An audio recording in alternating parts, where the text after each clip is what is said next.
Prepare అయ్యి రాలేదు, but okay అడుగుదాం. మీరు అంత బీభత్సం చేసి ఇంత సైలెంట్గా ఎలా ఉండగలుగుతున్నారు? బీభత్సం అక్కడ ఉంది కాబట్టి ఇక్కడ సైలెంట్గా.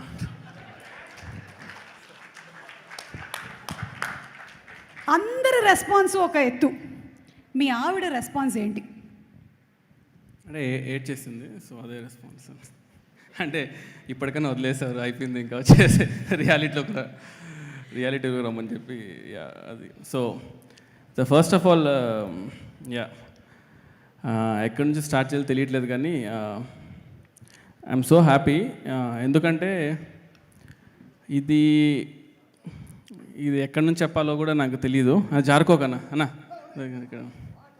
యా సో ఇది నేను నార్మల్గానే స్పీచ్ లాస్ట్ టైం నేను మాట్లాడిన స్పీచెస్ అన్నీ కూడా చాలా ఫాస్ట్గా మాట్లాడతానంటారు, లేదంటే చాలా స్లోగా మాట్లాడతానంటారు. ఇప్పుడు జస్ట్ కొంచెం లైక్ బేస్ తీసుకొని మాట్లాడతాను, అందుకే కొంచెం సపోర్ట్ కోసం ఇది ఓకే కొంచెం అన్నం తీసుకొచ్చి పెట్టుకున్నా. సో ఇది జస్ట్ అంటే ఇది అందరినీ ఒకే టెక్నీషియన్స్, క్యాస్ట్ ఇవన్నీ పక్కన పెట్టేస్తే సినిమాలోకి వద్దాము అనేది ఒక ఉన్నింది. అంటే ఎక్కడ ఏ డిపార్ట్మెంట్ రావాలి ఏంటి ఐడియా లేదు, కానీ సినిమా అన్నీ పక్కన పెడితే కళ్యాణ్ గారు అనేది ఒక ఎమోషన్. అంటే అది అసలు కళ్యాణ్ గారితో సినిమా తీద్దాము లేదు అవన్నీ పక్కన పెట్టేస్తే ఇది long ago so long ago లాగా తమ్ముడు సినిమా పోస్టర్ నుంచి మొదలైన జర్నీ ఇది. అంటే చాలాసార్లు మధ్యలో ఎప్పుడో కళ్యాణ్ గారు సార్తో సినిమా ఏమన్నా అనుకున్నావా, నీకు ఇష్టం కదా, ఏమన్నా కథ రాసుకున్నావా సార్కి ఇలాంటి ఎలివేషన్స్ ఉండాలి, సార్తో ఇలాంటి సీన్స్ పడితే బాగుంటుందని నేను లైఫ్లో ఎప్పుడు అనుకోలేదు. బట్ కళ్యాణ్ గారితో సినిమా మనకు వచ్చింది అంటే అది కేవలం నాకు ఆయన మీద ఉండే లవ్ అనమాట. ఎందుకంటే నేను ఎప్పుడు కళ్యాణ్ గారితో సినిమా చేద్దామని అనలేదు, కానీ నేచర్ ఎంత స్ట్రాంగ్ అంటే నేను అటు వెళ్తున్నా కూడా రే నీకు ఇష్టమైన వ్యక్తి ఇక్కడ ఉన్నాడు అని చెప్పి నన్ను లాక్కొని వచ్చి కూర్చోబెట్టేసింది. కూర్చోబెట్టిన తర్వాత ఇవాళ అందరూ ఇందాక కూడా సార్తో మాడుతుంటే, సార్ ఈ సినిమాలో ఎలివేషన్స్ చాలా బాగున్నాయి అంటున్నారు అందరూ అంటుంటే, యాక్చువల్గా నిజం చెప్పాలంటే నేను ఎలివేషన్స్ కోసం కూడా అసలు రాయలేదు. అంటే జస్ట్ కళ్యాణ్ గారిని ఈ సినిమాలో జస్ట్ నేను యాక్చువల్గా షూట్ చేశాను అంతే. నేను నిజంగా అంటే ఎలివేషన్స్ కళ్యాణ్ గారితో తీద్దామని అనుకుంటే అసలు అది అంటే ఇది జనరల్గా ఓకే ఇప్పుడు ఎలివేషన్స్ తీయడానికి అంటే రాయగలుగుతాడని కాదు, కానీ అంటే ఇది ఒక పర్సనల్ ఎమోషన్. అంటే నేను ఏమీ కష్టపడక్కర్లేదు, అంటే ఆయనకు సినిమా తీస్తున్నాను అంటేనే చాలు, అది ఆటోమేటిక్గా ఆ ఫ్లో నాకు వచ్చేస్తుంది. అండ్ సినిమా స్టార్ట్ అయినప్పుడు నాకు ఫస్ట్ రోజు నుంచి లాస్ట్ రోజు వచ్చేసరికి నాకు యాక్చువల్గా అర్థమయ్యారు, ఓకే కళ్యాణ్ సార్ మీటర్ ఇది, కళ్యాణ్ సార్ ఇలా ఉంటారు, కళ్యాణ్ సార్ ఇలా వర్క్ చేసుకోవచ్చు. Actually very very very very easiest person to work in the world అనిపించింది నాకు. సో అండ్ నాకు ఎప్పుడు ఉండింది మైండ్లో ఎప్పుడు ఏంటంటే సార్ని అడగాలి, సార్ ఈ సినిమాతో ఆపద్దండి సార్, ఒక్క సినిమా ఇంకొకటి చేద్దాం సార్ అని అడగాలి ఉండింది, కానీ ఎప్పుడు ఆ ధైర్యం సరిపోలేదన్నమాట.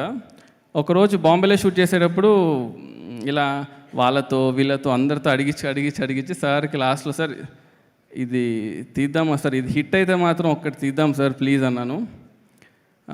అది యాక్చువల్గా పర్సనల్లో ఉండింది, నేను ఆయన మాత్రమే ఉన్నాం అనమాట.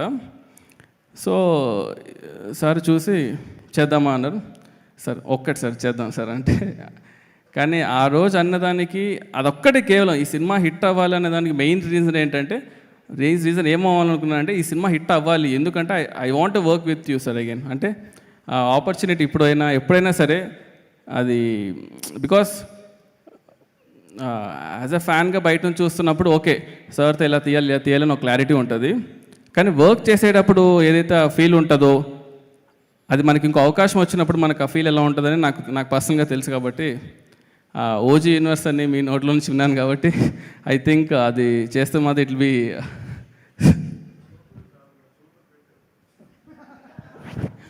సార్. Thank you sir. ఇంకొకటి మెయిన్గా చెప్పదలుచుకుంది ఏంటంటే ఈ సినిమా స్టార్ట్ అయినప్పుడు ఫస్ట్ అంటే త్రివిక్రమ్ గారు దగ్గర నుంచి కాల్ వచ్చి ఇలా సినిమా చేద్దాం అనుకున్నప్పుడు దానయ్య గారిని కలవడం జరిగింది. దానయ్య గారు ఫస్ట్ నుంచి ఒకటే మాట, ఈ సినిమా హిట్ అవ్వాలి, దీనికి నీకు ఏం కావాలి చెప్పు, అంతే, A to Z, ఇది కావాలి ఏది కావాలో చెప్పు, నాకు ఈ సినిమా కళ్యాణ్ గారికి ఒక సినిమా హిట్ ఇవ్వాలి నేను అని ఫస్ట్ నుంచి లాస్ట్ వరకు అది ఉన్నట్టు చూడు సార్ అది సూపర్ సార్, అది ఇట్స్ నాట్ ఎ జోక్ యాక్చువల్గా. Thanks a lot sir. అండ్ ఆ తర్వాత యాడ్ అయిన వ్యక్తుల్లో నెక్స్ట్ మన తమనన్న గురించి ఎంత చెప్పినా తక్కువే, ఒక పర్సనల్ ఇంటర్వ్యూ పెట్టి చెప్పాలి.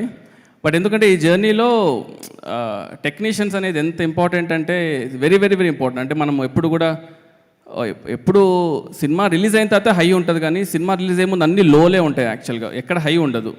ఆ లోలన్నీ దాటుకొని సినిమా రిలీజ్ అయినప్పుడు అది హిట్ అవుతే మాత్రమే ఒక హై ఉంటుంది. సో మనతో ఎప్పుడు ఒక లోలో ఉన్నప్పుడు మనతో జర్నీ చేసే వాళ్ళే మన టెక్నీషియన్స్. సో తమనన్న నేను ఎంత చెప్పినా కూడా తక్కువ, ఎందుకంటే he's been always supporting pillar నాకు.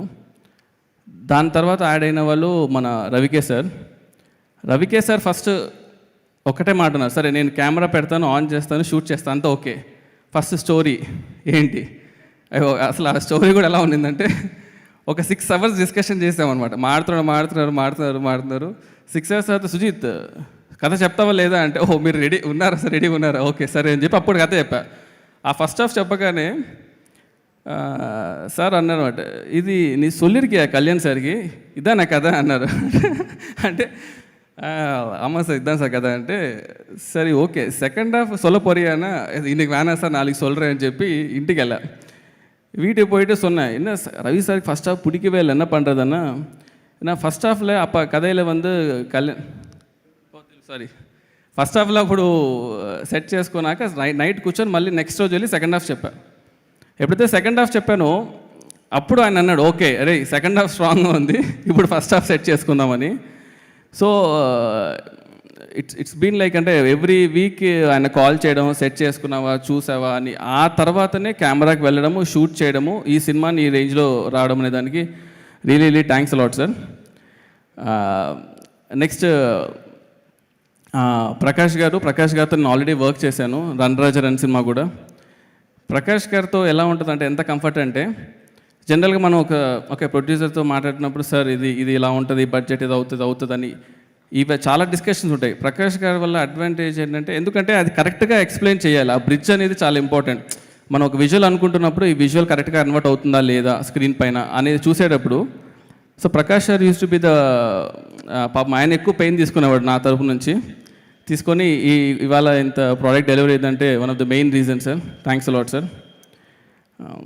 ఇంకా one of the main pillar నాకు యాక్చువల్గా, ఎక్కువ మాట్లాడు కానీ ఒకసారి నవీన్ బ్రో ఒకసారి పైకి రండి, లాక్కొని తీసుకురండి.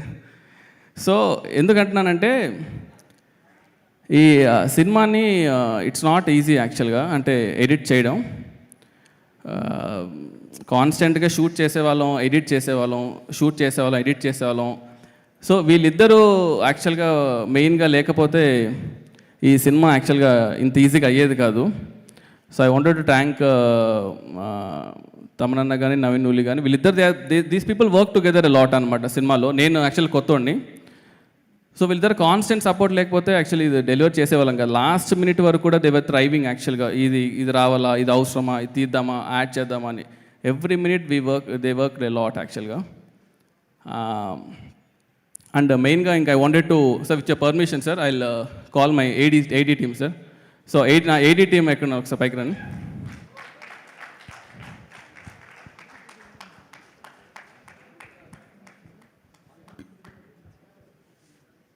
రండి త్వరగా.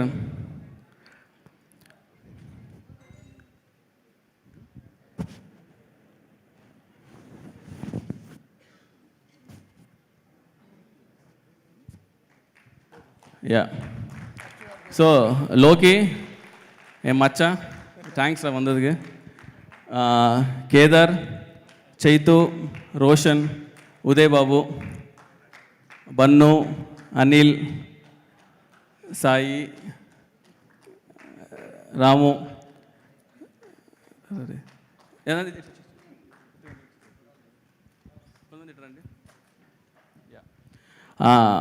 ఎందుకంటే వీళ్ళందరూ ఇందులో యాక్చువల్ ఇంకా కళ్యాణ్ గారు సార్ ఫ్యాన్స్ ఎలా ఉన్నారంటే మీకు అంటే మామూలు ఫ్యాన్స్ కదా అసలు వీళ్ళు అందులో ఈడు ఎక్కడున్నాడు ఉదయ్ ఎక్కడున్నా ఈడు ఎప్పుడు చూసినా జానీ పోస్టర్ పెట్టుకొని తిరుగుతుంటారు సార్ యాక్చువల్గా వాల్పేపర్ అది చూసినప్పుడల్లా ఓకే ఇది ఈడు అంటే సార్ సీన్ బాగాలేదు సార్ కానీ ఎలా అండి వాల్పేపర్లో ఇలా అదే ఆలోచిస్తున్నా సార్ అంటాడు ఆ పోస్టర్ చూసినా ఓకే కొట్టాలి రే నువ్వు రిమైండ్ చేస్తున్నావు మనం కొట్టాలిరా ఇది అంటే జానీ వర్క్ అవ్వలేదు తెలియదు సార్ జానీ సినిమా లేకపోతే నా అలాంటి రాడు సార్ ఆ జానీ రెఫరెన్స్ అనేది ఫస్ట్ నేను పేపర్ మీద పెట్టిన లైన్ అది పెట్టే కథరా సెకండ్ మీకు ఎప్పుడు చెప్పాలి ఆ విషయం నేను ఆ సినిమాని సెలబ్రేట్ చేసుకోవాలని చెప్పేసి ఈ సినిమా అంటే ఎంత రిస్క్ అంటే ఈ సినిమా ఆడుతుందనే ధైర్యంతోనే అసలు పెట్టాను లేదంటే అరే వీడేంట్రా ఓకే జానీ పెట్టాడు ఇది అలానే ఉందిరా అని అనకూడదు రేపు ఇది కొట్టాలి ఎందుకంటే దట్ డిజర్వ్స్ బిగ్గర్ ప్లేస్ అని యాక్చువల్గా సో వీళ్ళు లైక్ నిఖిల్ ఎక్కడ వచ్చాడా రారా రే